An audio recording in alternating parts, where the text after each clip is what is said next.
Hello, good evening. Welcome to ARS News Channel. Balayya చెరు ఎపిసోడ్లో big ట్విస్టార్ Narayanamurthy shocking.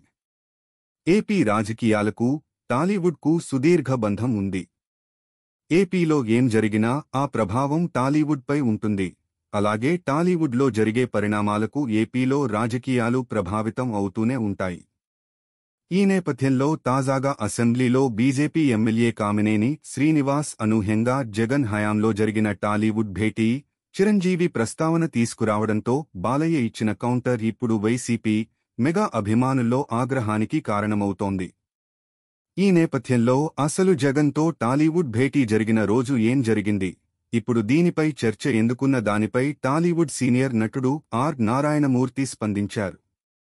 AP అసెంబ్లీలో బాలకృష్ణ కామెంట్స్పై చిరంజీవి స్పందన 100% నిజమని ఆయన తెలిపారు. జగన్ను కలిసిన వాళ్లలో తాను కూడా ఉన్నట్లు గుర్తుచేశారు. జగన్ గవర్నమెంట్ ఎవరినీ అవమానించలేదన్నారు.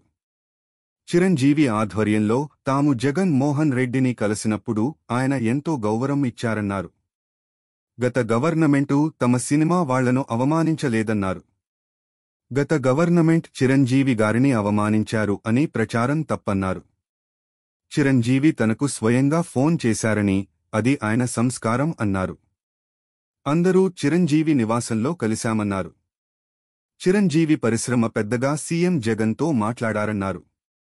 చిరంజీవి వల్లే ఆ రోజు సమస్య పరిష్కారం అయిందన్నారు.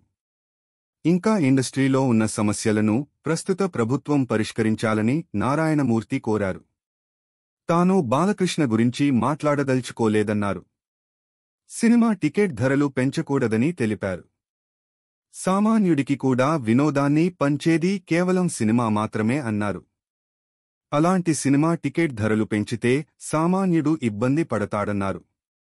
సీఎం జగనే స్వయంగా తనకు ఫోన్ చేసి లంచ్కు ఆహ్వానించారని, అక్కడే ఇండస్ట్రీ ఇబ్బందులు వివరించానని చెప్పారు.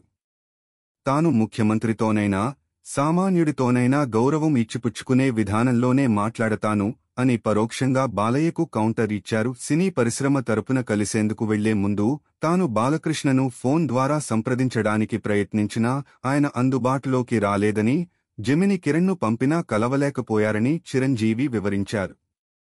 చిరంజీవి చొరవ వల్లే ప్రభుత్వం టికెట్ల ధరల పెంపుదలకు అంగీకరించిందని, ఆ నిర్ణయం వల్లే వాల్తేరు వీరయ్యతో పాటు వీరసింహారెడ్డి వంటి బాలకృష్ణ సినిమాలకు కూడా లాభం చేకూరిందని చిరంజీవి గట్టిగా స్పష్టం చేశారు. ఈ వివరణతో అసెంబ్లీలో మొదలైన రాజకీయ రగడకు చిరంజీవి ఫుల్ స్టాప్ పెట్టే ప్రయత్నం చేశారు. అయితే ఇందులో చిరంజీవి గట్టిగా చెప్తే జగన్ దిగివచ్చారంటూ కామినేని చేసిన వ్యాఖ్యలు బాలయ్యకు ఆగ్రహం తెప్పించాయి. దీనిపై కామినేని మాట్లాడటం పూర్తి కాగానే లేచిన బాలయ్య ఆ వ్యాఖ్యలు అబద్ధమని సభలోనే తేల్చి చెప్పేశారు. అప్పట్లో సైకో జగన్ దగ్గరికి ఎవరో బలవంతపెడితే చిరంజీవి రాలేదని, ఇండస్ట్రీ తరపునే వచ్చారంటూ వెల్లడించారు.